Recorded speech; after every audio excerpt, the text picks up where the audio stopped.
बीमारियां दी, चीनी मिलों को बंद करके यहां पर बेरोजगारी दी, पिछली सरकारों ने यहां पे दंगे करवाए। पिछली सरकारों की सोच ही वही थी। आपने देखा होगा भी,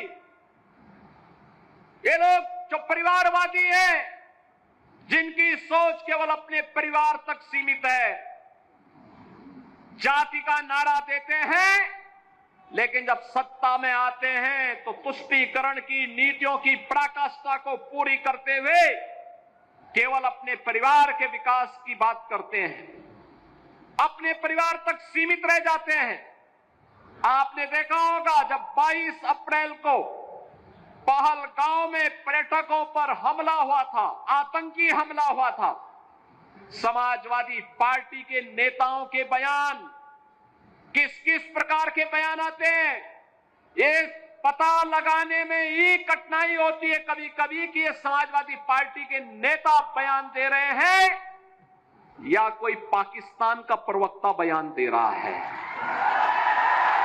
ये पता लगाने में ही कठिनाई हो जा रही है। आपने कल समाजवादी पार्टी के एक पदाधिकारी का मुंबई में दिया गया बयान देखा होगा। इससे पहले कानपुर का एक नौजवान अपने परिवार के साथ गया था पहलगांव, स्वर्गीय शुभम द्विवेदी की निर्मम हत्या कर दी गई। जब पत्रकारों ने समाजवादी पार्टी के अध्यक्ष से पूछा कि आप समाजवादी पार्टी आप वहां क्यों नहीं गए, तो उन्होंने कहा कि हमारी पार्टी का थोड़े था। कितना दुर्भाग्यपूर्ण और शर्मनाक बयान है। बहनों और भाइयों, देश की संवेदना होनी चाहिए अपने नागरिकों पर। पूरा देश पार्टी लाइन से ऊपर उठ करके एक साथ इस घटना की निंदा कर रहा है और समाजवादी पार्टी के लोग इस प्रकार का दुर्भाग्यपूर्ण बयान देते हैं, इस प्रकार का दुर्भाग्यपूर्ण बयान देते हैं। पहलगांव की घटना में उनका एक राष्ट्रीय महासचिव बयान देता है, कहता हिंदू ने हिंदू को मारा है, यानी पाकिस्तान को क्लीन चिट देने की कुत्सित चेष्टा। उनका एक सांसद उससे भी घटिया स्तर का बयान देता है।